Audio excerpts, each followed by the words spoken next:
Welcome to another episode of Trade Australia. I'm here with Luuka Bottallo, who's the Director of Flanders Trade and Investment. Luuka, wonderful to speak to you. Thanks for talking to me. Thank you, Laura. A pleasure for me to also you. Yeah. Thank you. So let's kick off by talking about your role here at Flanders and what Flanders is doing here in Melbourne and Australia. Oh, first of all, nice, interesting elements that Belgium is a country with 3 different regions. And so the Flemish region is the northern part, the Dutch-speaking region. And in Belgium, the economic matters, so the investment and trade, are a regional responsibility. So Flanders Investment Trade is the trade and investment agency for the Flemish government operating here in Australia. Wonderful. And you've been here since 2015, I think you were saying. Yeah, since a while, part of now of the establishment. So I've been working for FIT for 7 years now. And what is interesting is that we noticed that in the last couple of years, the awareness of Flanders, so the region, not the comic character of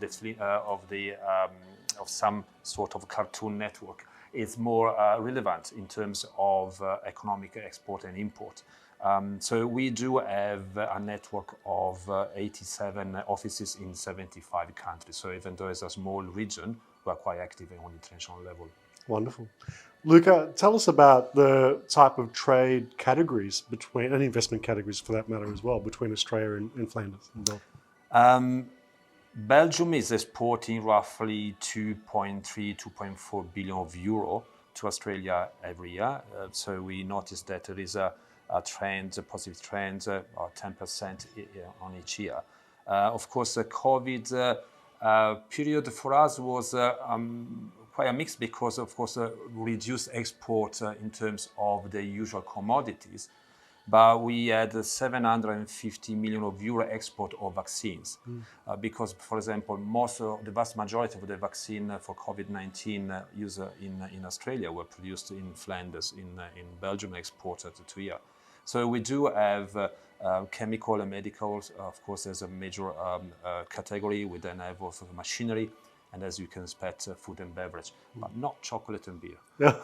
Yes. Well, I think there's a whole range of opportunities I think Australia's probably unaware of going back into Belgium as well. So, but I know that there's ESG, environmental sustainability focus as well. Is that correct? Yeah, absolutely correct. And last year we hosted the Belgium Economy Mission to Australia. So led by Princess Astrid. We had a couple of ministers, 330 people, 157 companies. So we decided to focus on some specific industries and specifically around technology. So energy transition, climate tech in general, clean tech is definitely one of the areas of interest. Then smart logistics, bio and medical technology, educational technology, sports technology, creative tech, and so on and so on. Yeah, great. Now, I know that we've been speaking to a lot of consulates who have got trade promotion sort of roles, if you like, within their consulate office. And even though the Flanders isn't the consul, you're pretty much the go-to department for companies who want to do business with Flanders. Is that correct? Correct. So we act as the vast majority of the other trade investment agencies. So we assist, in our case, Flemish companies exporting to Australia or to consolidate the business in Australia. We receive roughly 140, 150 trade assistance requests per year. And then we operate, of course, also in order to engage with local entities in a proactive way to have them investing into Flanders. And again, we are not just around the corner, and Flanders is probably not on the priority list, but Europe is in the priority list. Belgium is still the capital of the European Union.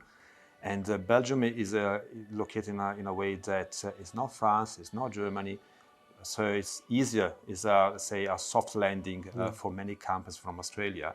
And they can find also a way to speak English with no problem, German, French, and Dutch. So that's a big advantage for companies that want to establish in Europe. Wonderful. Very strategically placed and very, Indeed, as you say, multilingual as well, which is great.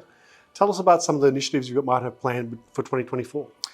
2024 compared to 2023 will be, say, a bit light because last year, again, we had multiple activities as part of the Belgium Economy Mission. This year, we will focus more on life sciences, energy transition again, sports technology, and probably also creative tech, specifically gaming, video gaming. So there's a growing interest. There's a growing interest in Australia and in Flanders in order to collaborate and create a joint partnership as well. Fantastic. Well, Luca, I think it's, you've done a great pitch for Flanders and Belgium and Europe overall, I think, by talking to us today. Thank you so much for having the time. Thank you. Thank you, Loris. And Thank you. For all of you wanting to find out more about Flanders and how Luca and the team can help you, please get in touch and reach out to Luca.